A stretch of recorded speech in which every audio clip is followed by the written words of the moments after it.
Oh, it's the Waiver Wire show, big-time show for a big-time week. We are almost to the fantasy playoffs. Not only do you need to know who to pick up, but we've got some traps to avoid, and we're going to discuss what you should do with Voldemort. Make sure you like this video, leave a comment, let us know how it's going for you in your fantasy run, and enjoy the show. The Fantasy Footballer Studio is brought to you by Samsung Galaxy. Visit Samsung.com to learn more.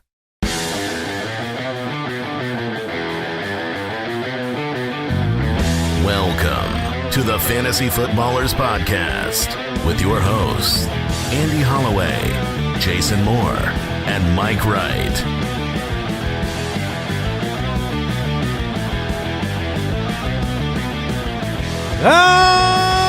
Welcome in.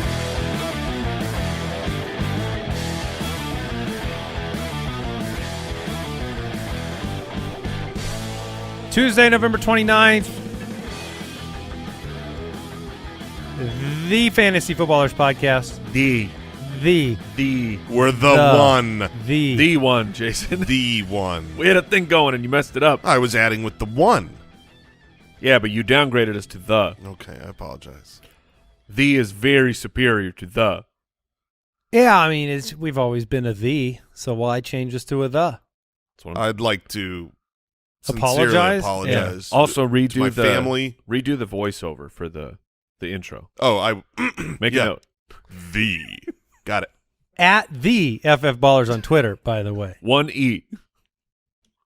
Right. I don't want it to be confusing. Right. No, now somebody's going to register that account. Grab it quick. Instagram.com/thefantasyfootballers. Sorry, that's not true. It's Instagram.com/fantasyfootballers. I threw the in there on accident. Thank you for following us over on Spotify, YouTube.com/thefantasyfootballers. Subscribe, click the bell. Catch Mike on Sunday Live, or this week, catch Jason on Sunday Live. Oh, Jason's filling. Yes, sir.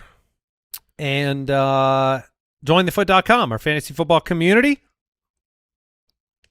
The mighty, the strong, the thick. We've been to those live shows. Yeah.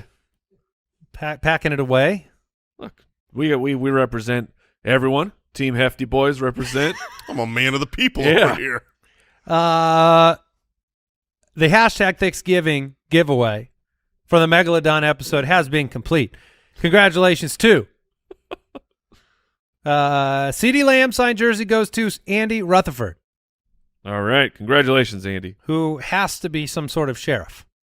I just feel like it's a sheriff's name. With a name like Rutherford? Rutherford? Sheriff Rutherford? A sheriff. You got that? No. Sheriff of a small town. Population 25. The Miles Sanders signed jersey goes to Travis Parsons. Congratulations. And the Stephon Diggs signed mini helmet won by David Kirst. Congratulations, everybody. Check your Twitter notifications. Our team has reached out with your reward. Did we reach out with a verified account? I don't know. I mean, I really don't. I don't even know what a verified account is. I made a public post tagging the winners to DM me. Yeah, but are you a verified account? I am not. Oh, man. What a loser. You didn't buy in with that small window when you could have? I did not. I'm surprised. Yeah, he can't sign up now. Yeah. But congratulations. Thanksgiving is over. Thickless Chubb took care of business.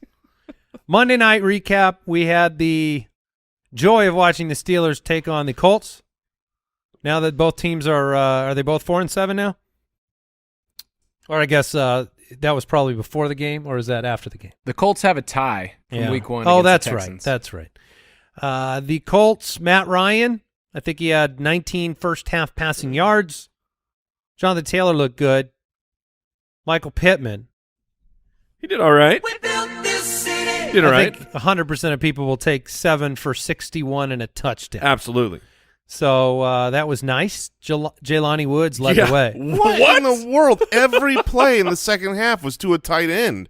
And usually Jelani Woods. Yeah, I mean, Mo Cox was involved too, but it was just crazy. It was like they only threw to their tight ends for a large chunk of this game. Matt Ryan has never been more afraid of a pass rush than anyone I've ever seen. If you protect him, he's good. If there is any semblance of there's going to be a defender near me, oh my goodness, it's like you see them wheels. Oh yeah, he got out again and ran.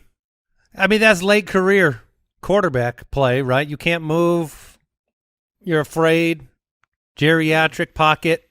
The hits hurt a lot more, I'm sure. Yeah. So, couldn't get it done. Had the Jeff Saturday timeout controversy at the end. Yeah.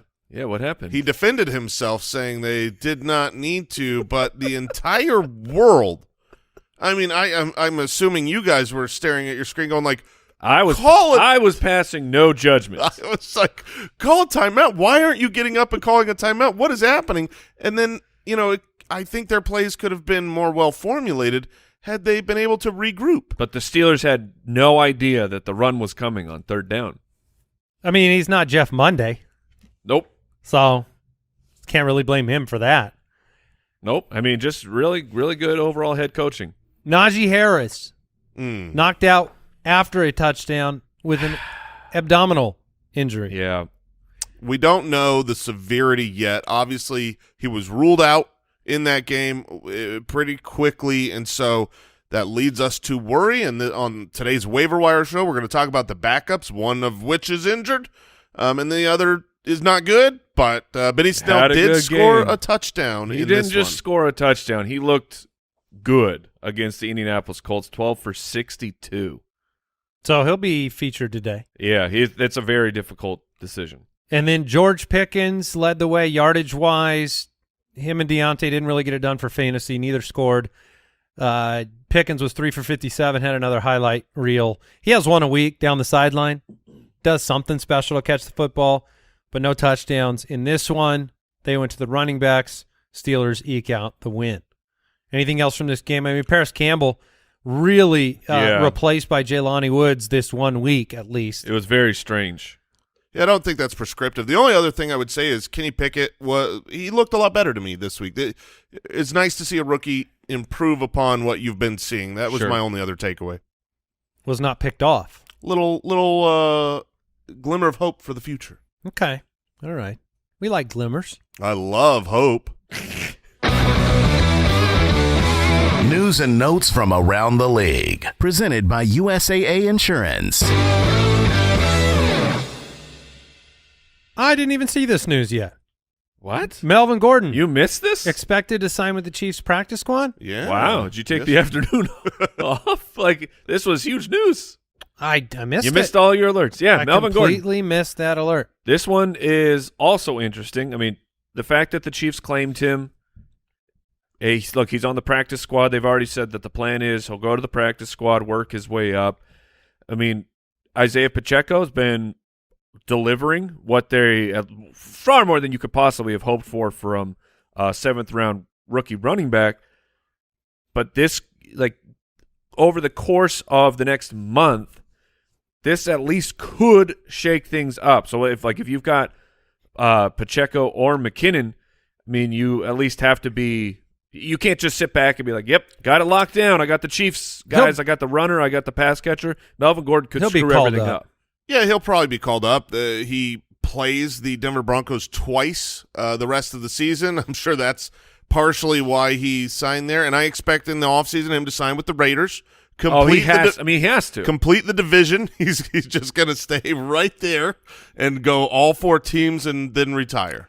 21-day window open for J.K. Dobbins to return. He's been out since week 6 after surgery. Dobbins will, quote, practice in some degree, says Mr. Harbaugh. But the time is not yet for the likelihood of him contributing to your playoff roster is low, but it's worth monitoring because, you might have just lost Najee or Mostert or one of these running backs that, ETN might not play. There's there's always question marks. Yeah, I feel like Dobbins coming back isn't even a pro Dobbins thing. It's just an anti-Gus Edwards situation. I'm not sure that how long would Dobbins have to be back and do something to where you feel confident starting him, and it's not just a rotation with Dobbins and Gus and Drake? And if he was back in 2 weeks and did something, then maybe he slides into a playoff lineup. That's about it. Yeah. All right, Darnell Mooney out for the season, ankle injury. It's a bummer. Joe Mixon expected to clear concussion protocol by this week's game against the Chiefs. They could use him in that game. I think he's going to be back. Matthew Stafford remains in the protocol. I don't know if we see him again this year. That team is circling the drain. See, and then Aaron Donald picked up a injury as well. He did, yeah. And the line went, whoo! Yeah, he got a high ankle sprain. He's probably going to – I'm guessing that they just put him on the shelf for the rest of the season. I have two defenses this upcoming week that I thought it was an obvious one. Like the Browns. I was like, they play Houston. Sure. Sounds like a great defense to play. It does. But fantasy-wise, the Browns are dead last in the NFL in terms of fantasy points scored. And then you've got these Rams just sitting there, and you're like, do you just play the defense against the Rams above the Texans? Above the Houston matchup is tough. But in general, it's going to be a delightful thing for fantasy. I mean, that's always a difficult thing. Who is it? It's Seattle. Seattle is like the 4th or 5th ranked defense, and they play the Rams. Yeah. So you know who to target now. Rams, I would say Saints, which Tampa plays the Saints. Texans, Broncos, yeah. Yeah, we'll talk about that today. Michael Carter, low ankle sprain, day-to-day. Not a high ankle sprain. But still a full real ankle sprain that knocked him out of a game and could easily keep him out of this coming week. Elijah Mitchell, 6 to 8 week injury. Dude. Sayonara. This has been the Elijah Mitchell career story. Yeah, it probably sucks. 5 to 6 injuries in 2 years. Burns too bright, runs too hot. Yeah, I mean, in this game again, him versus Christian McCaffrey is an excellent all-around running back. But when you had Elijah Mitchell come in, the difference of speed was very apparent. Like Elijah Mitchell is so fast, but very aggressive downhill runner. Like good for this offense. Goodbye. Yeah. Jameson Williams could return to play Sunday, but I had seen other comments from Dan Campbell this week. It is not going to happen, but he could be back the week after. Yeah, 100%. And maybe later than that, really. Josh Jacobs. Well, it can't be much later, right? Because they open his 21-day window, and I believe the rule is if you don't come back in those 21 days, you're shut down. Then you're shut down. So, well, they could activate him but barely play him, too. Yep. Right. Josh Jacobs not expected to practice much at all this week because of the calf strain. He will get treatment to play against the Chargers. If he plays against the Chargers, he will dominate them. Yeah, the James Chargers Conner just did. Are so bad against the run. But if he doesn't play, there's, as Mike said this morning, yes, I'll let you say but that there's gold in them there hills. Yeah. With the Steelers who play the Falcons, the Raiders who play the Chargers, and running back injuries, just real ambiguous situations that you got to sift through and make some decisions. We should do a waiver show. Let's do it. We should. That was today's news and notes brought to you by USAA Insurance. Learn more at usaa.com/insurance. Welcome to the Fold, presented by Samsung Galaxy.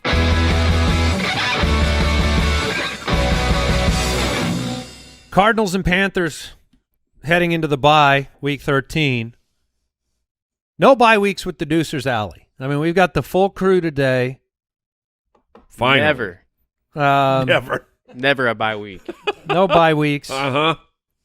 Yeah, no, I mean, they don't take too many days off over there. Not too many. Kyle does, but bunch of rapscallions. I like that we have the Cardinals and the Panthers on the bye this week. Then because they had to save up for next week for it to be the Bears, Colts, Commanders, Falcons, Packers, Saints. 6 teams on Why don't bye. we just take 2 of them and scooch them a little earlier? Yeah. Yeah, and not only that, but a week 14 bye week in general is just unfair to these teams. Yeah. It's so, I mean, even 13, it's like these teams need a break. They need rest. They need recovery. And then not only does a team have a week 14 bye, but we're going to make 6 teams have a week 14 What's bye. funny is only one of those 6 teams is in playoff contention in any way, shape, and form. Yeah, Really. they could have used a bye week. The Commanders? like a month ago. I don't know. Maybe it'll help them with that final push. I don't know. It's tough. It's tough on fantasy players. It's a late one. Didn't we have wasn't McCaffrey a late bye last year or something? Yeah, something like that. We always remember that. He almost would have been this week, but then he got traded. Wide receivers, let's dive into which ones we want to welcome into the fold this week. There are some names that are worth discussing. The number one name has to be the Zay Jones situation because he's ultimate spot starter. I mean, he's at 38% rostered is the reason I bring him up first. The other kind of four names on our waiver wire rankings, which you can find them all on our website. That's a new feature this year. The waiver wire ranks. All three of us, we put those guys in the order that we would pick them up. We mark players that would be stashes versus players that are pick up and start players. But the other three of the four names at the top are all over 60% roster, which is Treylon Burks, Paris Campbell, and Donovan Peoples-Jones. But Zay Jones plays Detroit, led the NFL in receiving yards last week, had 14 targets, 11 receptions. Detroit should score on Jacksonville. Jacksonville should score on Detroit. I looked at Zay Jones' season, and he's just outside that wide receiver 3 on the year, but he's only scored one time this entire year. Like last week, he was the wide receiver 5, did not score. The over-under is 51.5 for that game. He is the example of a player that has become more and more of a go-to receiver for his quarterback. Like the rapport between Trevor Lawrence and Zay Jones has grown throughout the year. You know, Christian Kirk is obviously a huge contributor on that roster, and he scored all the touchdowns. I think Kirk has like 7 of them.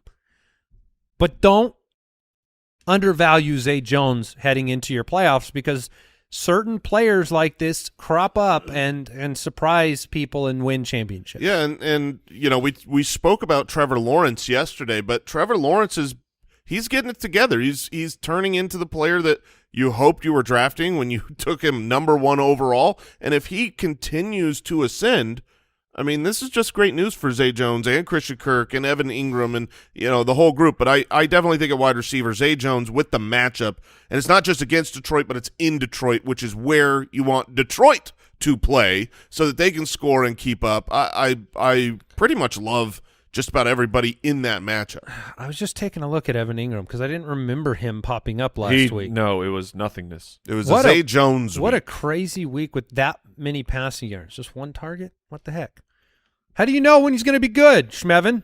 When he plays Detroit or Arizona or Seattle. I mean, he hasn't been the same since he got banged up. So Donovan Peoples-Jones, disappointing week last week, plays Houston, new quarterback.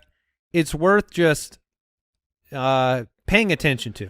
I think it's worth a lot paying attention to the reason we liked, you know, David Njoku at draft season was Jacoby Brissett. His historical data is he targets the tight end position a lot.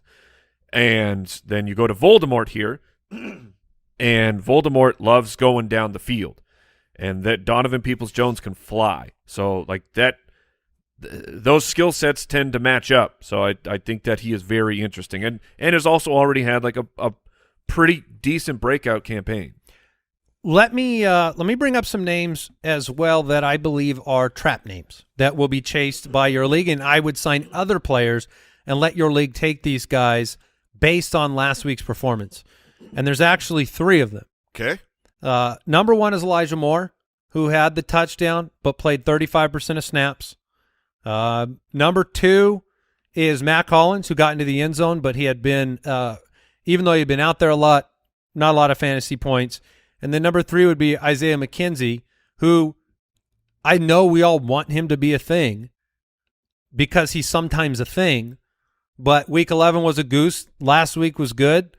That's a tough one facing New England. What do you think of those 3? Do you agree? Do you think that do you have more belief than I do about those?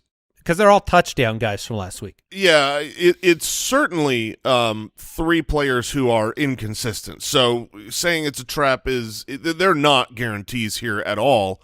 Isaiah McKenzie, you had some stuff that really showed well. 73% of snaps played. That was very high for him. He's getting more and more involved. And so I like that data. But as far as someone that you're going to pick up and play this week, I don't love playing against New England in general. So if I was to pick one of those 3 guys that I would actually want to throw out there for the week, even though I think Elijah Moore is the most talented, he's got a good matchup. He only had, 2 targets? That's right. So I think it would be Matt Collins because the Chargers, defense is just dying, and their offense is getting it together. They're going to score. I think that's just a matchup where you're going to have enough volume where a spot start. I see Matt Collins as someone that you could throw in a lineup, especially in any PPR. He did have 9 targets the week before. Last week was that trick play for the touchdown, but Mike, do you agree with that? Yeah, in McKenzie, like we're looking forward a little bit. The next 2 matchups for the Bills for McKenzie, you have the Patriots and then the Jets. That's not fantastic, but if you're trying to take a longer-term view, the Miami Dolphins followed up by the Chicago Bears. Those are far juicier. So if you're not making a move for this week, I think that McKenzie should be on benches at least. Is there another name at the wide receiver position deeper in these rankings that you want to mention? Because I see stashes like Jameson Williams, Odell Beckham, who that's the trap. You know the trap? the sweepstakes. I mean, I think Dallas is, they're by far the odds-on favorite to land him. He's like 2-1 in Vegas versus everyone else is like 6-1, 7-1. They're going to sign Beckham. Like Odell Beckham, if you didn't see it, had an incident with he got removed from an airplane. Yeah. We don't know exactly what happened. Whatever. We know what happened, but I'm not going to make my speculations on the air. But then Jerry Jones was like, I don't care. I do not care about this off-the-field incident. Come to the Dallas Cowboys here, Odell Beckham. So I think that's I think it's pretty close to a lock that's where he's going. And Jason, you said that's a trap. How come? Well, I think that a player who hasn't signed for this long, who's still coming off the ACL injury, it's just difficult for me to imagine. Okay, he hasn't signed with the team yet. So now I've picked him up 2 weeks ago or last week or right now. Maybe he's available on waivers. I pick him up. And then he's going to get worked in probably slowly coming off the ACL, signed to the practice squad, then come up, and then you I don't think he'll be practice squad. Is there any world where you could play him the first week he signs? Not the first week, but the fact that, like, Michael Gallup finally had sort of a good game there on Thanksgiving. Well, he looked good. He finally looked a little bit better off the injury. So perhaps that is the trend moving forward. Perhaps Michael Gallup is healthy off of his ACL recovery, and he's good to go, and he's now the number 2 wide receiver. Or maybe it was an anomaly. We don't have enough evidence here for Michael Gallup. Odell Beckham could just come in and take the number 2 job in a few weeks. He could, but that's my point. It's like if he doesn't sign this week, which right now there's no report that he's impending signing, so then he signs next week. So then he practices for a week. He practices for a week. He has his first game. You don't play him. You're talking like this is 3 or 4 weeks from now where you could play him, and you're wasting roster spots. So maybe he comes and he's just unfathomably great in his elder state off of his second ACL injury, and I'm wrong. But that's where I just feel like if I'm, you look at the odds of certain things happening and betting on probability, I think it's more probable that you're wasting a roster spot for a long period of time than having starting fantasy points in your roster. No, I agree. And then the window of stashing a player, it's closing. I mean, 2 weeks left for till the fantasy playoffs. Like, you got to figure this stuff out sooner than later. Yeah, I was curious, is there any type of greatness that you can fathom? For Odell Beckham? No, just in general. Like you said, he could be unfathomably great. I was just curious, what is the greatness you can fathom? Fathomable greatness. Fathomable. Yeah, that's awesome. I mean, that's like I can fathom. You can wrap yourself around that. Yeah, absolutely. That wraps around me. Okay. That envelops me and is it warm? Gives me that hope and that warmth that I love. I'm not a fan of these deep pickups at wide receiver. So there's 2 deep pickups at wide receiver that I think are maybe worth a shot. Okay. It's a little bit chasing in DeAndre Carter, right? Because he's been on the field for 80% of snaps, over the last month or so. And then all of a sudden this last week he got 10 targets, 7 for 73 and 1. He was like the guy. But there's been kind of a change here. This is where you got Keenan Allen back running the Keenan Allen role full-time without Mike Williams. Palmer. Seems like a good role for him. Yeah, right. It's really his best role. So, but in that first example of this offense, you have Carter being really involved in the pecking order, and Now you've got a great matchup, same matchup as Mac Jones. You got the Raiders versus the Chargers, so I like maybe taking a shot at that. And the other one is Sky Moore. Sky Moore looked really good for a couple of weeks. He's a rookie. You expect the end of the year for them to break out. Juju came back from his concussion and wasn't worked all the way back in. Maybe that is because they're taking it slow with him. Maybe part of that is because Sky Moore's looking better and better and has earned his way on the field. He had a 40% targets per route run in Week 12, which is an awesome number. So Sky Moore is someone that I would prefer to stash over like an Odell Beckham. It was actually his highest snaps of the year at 46% for Sky Moore. Well, they got to play him somewhere because he can't return punts. Do not have him back there to catch the punt. He doesn't do it well. Drop candidates, I drop 2/3 of these. Jahan Dotson and Curtis Samuel, you can drop. Yeah. Alan Lazard, you can bench. I wouldn't drop him, but I agree. It's been a rough 3 weeks. Christian Watson, Randall Cobb's return. Cobb's gotten into the end zone. And you've got such a good matchup against Chicago this week. But who's the quarterback? Yeah, I know. That's the tough thing. I wanted to make the Green Bay quarterback the start of the week this week for me, but I just don't think I can do it if it's Rodgers. Oh, if it's Rodgers. Yeah, if it's Rodgers, I worry about the injury affecting his ability. If it's to me, if it's Jordan Love, I'm not in either. If it's Jordan Love, I'm absolutely playing him against Chicago. Really? Yeah. Chicago's been very worst very bad at everything on defense, and you can take a Christian Watson screen to the house, or you can have Love run the ball. Or throw a few pits. Sure, but that's where I love the Chicago matchup. Sure. Yeah.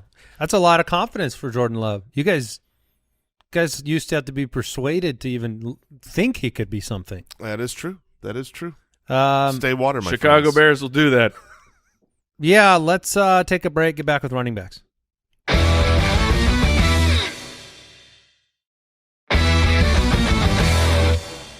All right, let's dive into what running backs we're going to welcome into the fold this week. A lot of discussion to be had, and the top of the list is sort of players that they're probably on the Just rosters. double check. They're on the rosters of teams in your league. I mean, almost guaranteed.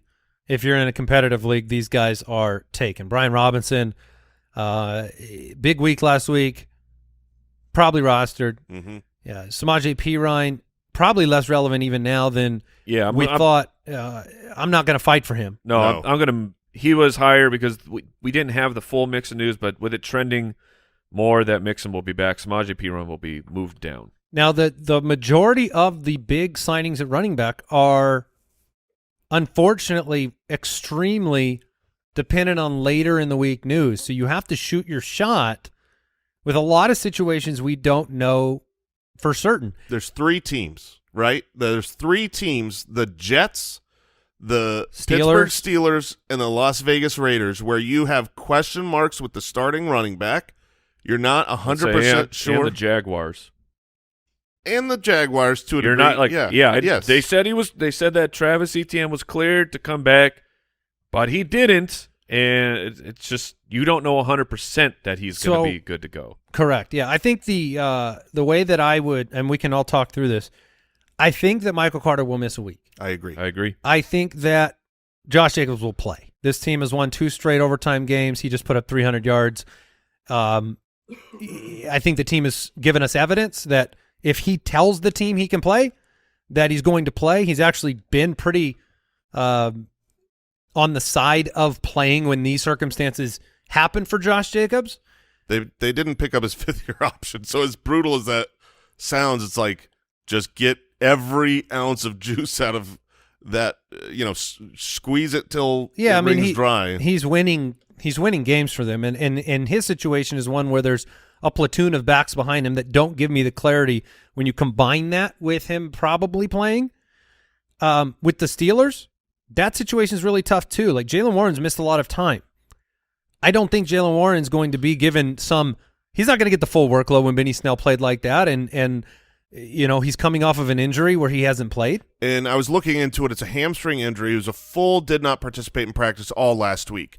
So hamstrings, I don't even think he's back. I really don't. I don't either. That's what I was going to say. If I were to pick up Jaylen Warren or Benny Snell, I would pick up Benny Snell for this week over Jaylen Warren. Now They play Atlanta. If it turns out juicy. that the injury is more serious and Najee's put on IR, which I do not think that's happening, but because it was last night, we don't really have the news yet.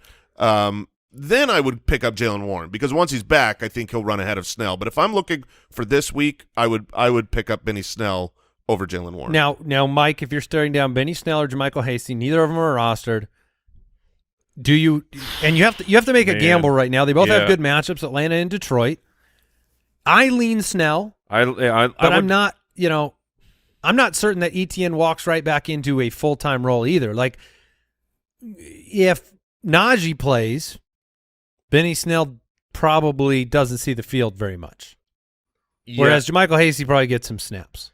Yeah, JaMychal Hasty, JaMychal should be work, especially in the passing downs, like because that's where he really excels. On the ground, it was not great, 12 for 28. That's not who he is. He's a pass-catching satellite type of a running back, so he's interesting. If I have to, if it's just one of these guys, I think it's Snell because you're trying to buy wins right now. Longer term, I agree that should news break about Najee Harris, I'd prefer to have Jaylen Warren. But I think Zonovan Knight for the Jets is actually, at the time of this recording, kind of the safest pick to be the 1 week starter. Like with the ankle sprain for Michael Carter and the Jets having a competent quarterback against Minnesota. Minnesota's just a very weird team that generally plays however the other team they play up to the level of their competition. It could be a good game. He produced. He was 14 for 69 on the ground. He had 3 targets. He was the guy who came in. You would think, well, Ty Johnson's the veteran. They're gonna he stayed in his role, and Zonovan just replaced what Michael Carter was, what the Breece Hall role. And I mean, James Robinson is still on that team, but he was a healthy scratch. So I think Zonovan's my go-to if I'm shaking the magic 8 ball, that's probably where we lay in. The problem is that James Robinson will be active. Exactly. James Robinson probably was not active. It was a healthy scratch, right? So he's not injured. It was the fact that they didn't think he would roll as the 1 or the 2, and he probably is not involved in special teams. We see that all the time where a running back is not active for a game because he's not a special teamer. Starter goes down to injury, and the next week that guy who wasn't active comes in and is the primary starter. That could really happen here. So James Robinson should be a pickup in his own right. But I would agree with you. My number 1 order here is probably Zonovan. Bam! No, I agree. I think he's the number 1 pickup. But what I'm doing here is, because there's uncertainty, that this isn't really like a call your shot thing. This is completely out of your hands, medical information that we don't know yet. Maybe by, late tonight when you're finishing your waivers, there is clarity and adjust accordingly. But right now, with all of these murky running back situations, I'm going to put in a bunch of offers on all of these players very, very cheaply. I'm not breaking my bank here. I'm putting out $2, $3 offers on everyone, and I'm sorting it with my desired preference of order, and then I'm just going to let the chips fall where they may. In terms of stash candidates, James Cook is once again on that list. When you think of upside, if something happened to Devin Singletary, James Cook. Why did they trade for Hines? Yes, what are they doing? Weird. Yeah, I don't know. It was like they've spent years just looking across the yard there, seeing other teams with these pass-catching running backs. Like, that's it. I think that's what we need. And then they got one. They're like, we don't want this. It might be a bit of a playbook assimilation thing, and it might be more of a playoff target thing, where veteran Nyheim Hines in the playoffs versus rookie James Cook in the playoffs, handling certain situations.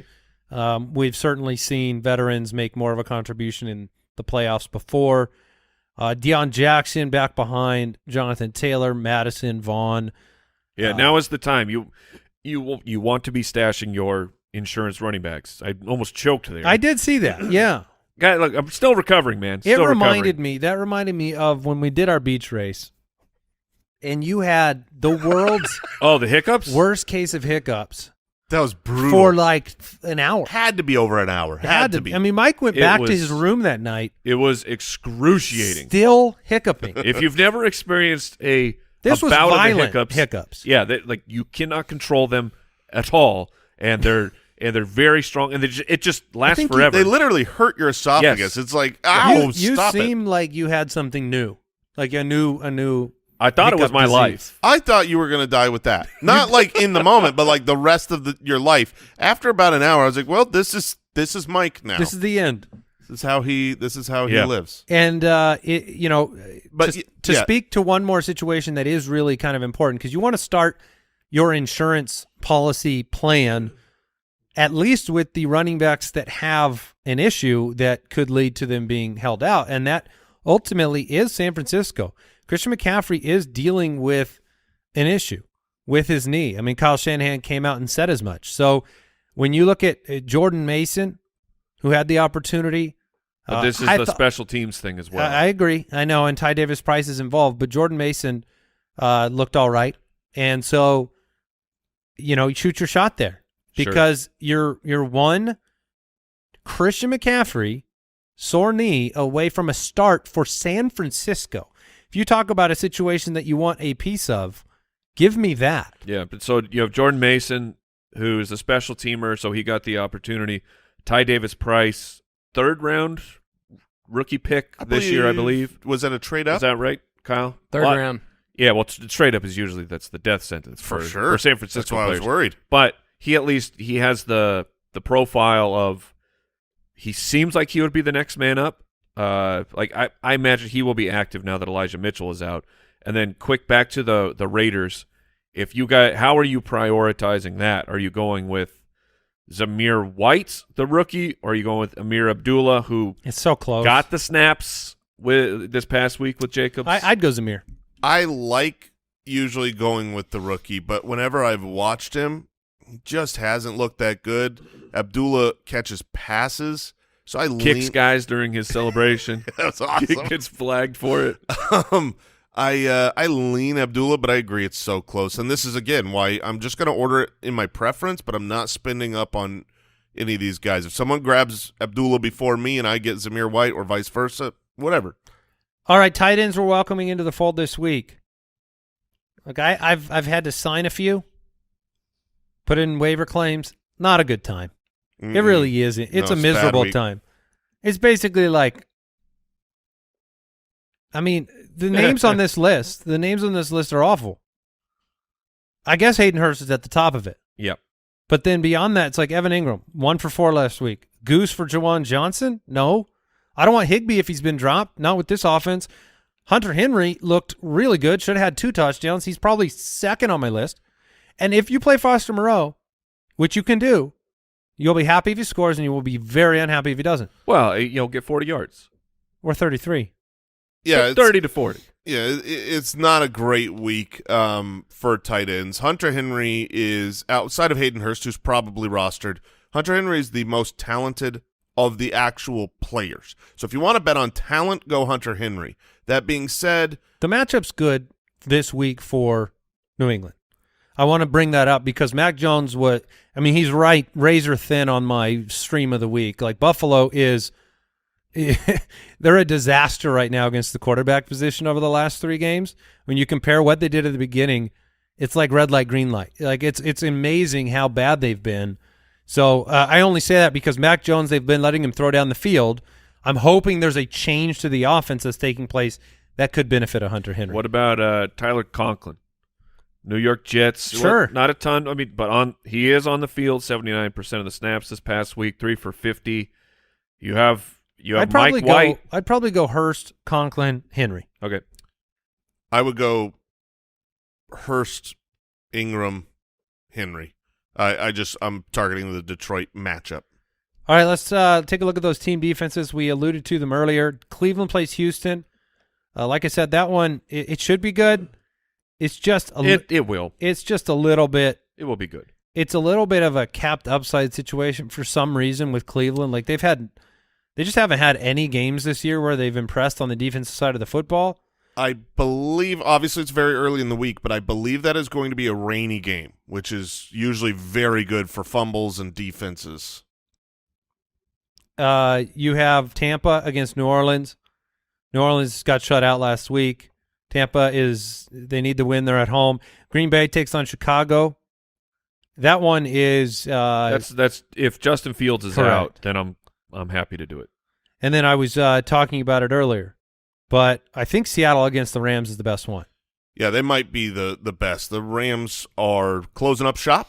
They are the metal gate is being lowered over their storefront, and they're saying, "Gone for the holidays. See you next year. See you next year. Enjoy your defensive streams." I can't wait till we get to talking about the start-sit decision with Dameon Pierce this week because the Browns are a terrible run defense, like 31st in the league.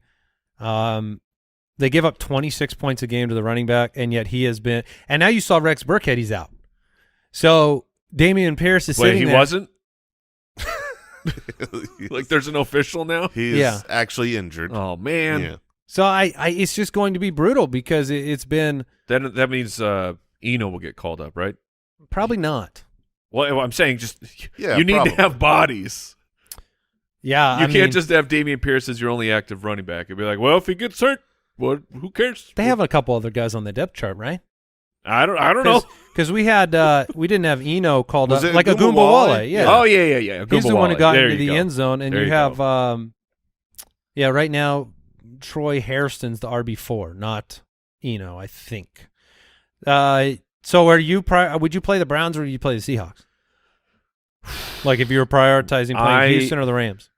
Man, I guess I would go Seattle because it's been two awful weeks from Dameon Pierce, but there was a lot of really, really good weeks before that, so I would be a little bit hesitant that Dameon Pierce could find himself again and have a big game. Yeah, Voldemort could throw a couple of quick interceptions, shorten the field for these Texans. Yeah, and I'm sure he's not one of our stream of the weeks, but it is worth noting for waiver wire day, waiver wire pickup. Voldemort is going to be a big pickup if he's still on your waivers. I had him much lower in my rankings originally because I think when you're gone for 2 years, there's rust. It just would shock me to come back and be great right off the bat. But at the same time, when you're taking these waiver wire shots, I mean, there's reasons to not believe everybody that's on the waivers. You're looking for the upside case, and the upside case is he comes back and has his dark magic and does what he did before, where he's a top 5 quarterback option. He's the second highest fantasy points per game behind Mahomes. In the duration of when he played. So he was like 22 fantasy points per game. Mahomes is at like 23.4 over the last handful of years. So his upside, I mean, he's got Amari Cooper, he's got David Njoku, he's got Donovan Peoples-Jones, he's got some weapons, and we'll see what he has left in the tank. But I mean, what are you going to do? You're going to sign Derek Carr off of waiver wire? No, you should pick up Voldemort and give it a chance. That was Welcome to the Fold, presented by Samsung Galaxy. The Galaxy Z Fold 4 makes multitasking easy, almost too easy. Use it to check player rankings, watch highlights, and view trade targets to improve your roster, all at the same time. Visit Samsung.com to learn more. Full stream ahead. Well, I like your guys' streams more, so I'm going to let you lead the way. Especially Jason's my number one. I'm perfectly. Yeah, Jason's is the top one, but let's go. I'll go first then. Trevor Lawrence, he has been really good as of late. He is going to Detroit, playing in a dome against a bad defense and a good offense. Since week 6, he's actually the quarterback 9 in points per game, and the Lions rank dead last in schedule-adjusted fantasy points allowed to quarterbacks. 38% of opposing pass attempts versus Detroit end in a first down or a touchdown. That's the second highest percentage in the NFL. All right, Mike. It's Jimmy Handsome, Jimmy Garoppolo. He gets to play the Miami Dolphins. This is the reason that he is the streamer. The Dolphins are just so delightful. Tremendous offense, making the other team have to keep up. And since week 5, Jimmy Garoppolo is the QB 10 in Miami, ranks 30th in schedule adjusted fantasy points to the quarterback. He should be all right. He's a fine floor play. Dig a little deeper, and you've got Mike White against Minnesota. It's exciting. It's exciting here because he's got the white stuff.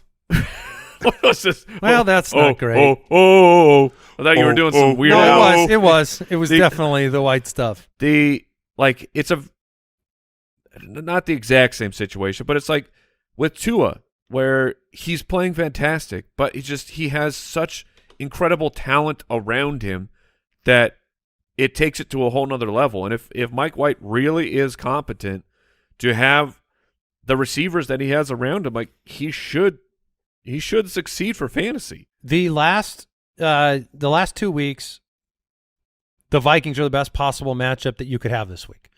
They've given up a lot. Like if you go to our schedule-adjusted Stream Finder tool, the Dak explosion will help those. Well, yeah, they gave up, but they gave up a ton to Mac Jones last week. Yeah. Sure, 10 points over expectation. So Mike White at home has weapons, explosive weapons, has a problem at running back right now. Where do they put more into his hands? And Minnesota's going to score, get theirs against the Jets. And I think Mac Jones is actually a good start this week as well. I think he has an opportunity against Buffalo. Like I said, Buffalo gave up 10 points above expectation to Jacoby Brissett. They give up 2 above expectation to Jared Goff. It's been an up and down year for their secondary, but I do rank White ahead of Jones, and I rank Lawrence ahead of all of them. Yeah, I like Mike White quite a bit. It's funny, when I saw the doc, you said, I like your guys' more than mine. I didn't see the names. I thought you had Jimmy G. I think Mike White is someone that should be picked up and played right now. Yeah, and I want to see it continue to happen. I'd like to see him have success. I want to see him supply these wide receivers with value. And I got to give a lot of credit to this team for making that decision. Yeah, that's a hard one to make. But, I mean, with the weapons you have, and we saw it, right? Just get it. Throw it to Garrett Wilson. Just throw it to Garrett Wilson and even Elijah Moore, where they can make plays. Get him the ball where they're not murdered upon receiving it, and then they can go make something happen. It's one of the things I like about the playbook with Mike White in the game is like there are always, I want to say, 4 to 5 design screens to Garrett Wilson a game, but they weren't completions before. Mm-hmm. They were airmails or shoestrings. Like, what was the quote from Robert Saleh? It made easy look easy. Yes, man. Yes, well done. That is the exact right quote, because that was the problem with Zach Wilson. Zach Wilson could make hard look easy. He really did. How does but Wilson he made recover? easy look hard. Yeah, it's like I don't know if you saw and I don't want to like overpile on the 22-year-old Wilson, but I'm totally fine doing it. Did you see him in the combine? Remember the throw where he faded left and he threw? They're like, this combine, this one play, the cross-body downfield dart that was so beautiful. It was like visions of Mahomes popped into their heads, and it undermined the rest of the package. The normal stuff. The throw it to the guy wide open 10 yards from you. And didn't he have an incredible line situation his offensive in college? Line in BYU BYU. Yes. His offensive line was spectacular. So being under pressure, seeing those situations, being put into that quicker, mental place, he's not ready. That's all it is. I mean, it's like, yeah, he has the tools. Is he going to work to get there? Is he not? We don't know. I mean, Justin Fields looked like the world's biggest bust on earth, and suddenly everyone's going, "Oh, they should have taken Justin Fields." like things do change. Lawrence, I mean, Lawrence is coming to life. This draft class of quarterbacks is moving a little slower, I think. Than we just need Trey Lance to do something. I hear you. That was the message I had. Yeah. So that is going to do it for today's episode of the Fantasy Footballers Podcast. Check out the community at jointhefoot.com. Tomorrow we have Ride or Die, Thursday night preview, some mailbag on the show, and it's going to be a busy week as we get ready for those fantasy playoffs. I've still carved a small, low percentage chance that I can get into our League of Record playoffs. It just takes the ultimate demise of my good friend Mike Wright. I don't like that. See you, everybody. Goodbye. Thank you for listening to another episode of the Fantasy Footballers Podcast. Join our fantasy football community on jointhefoot.com and follow us on Twitter @TheFFBallers.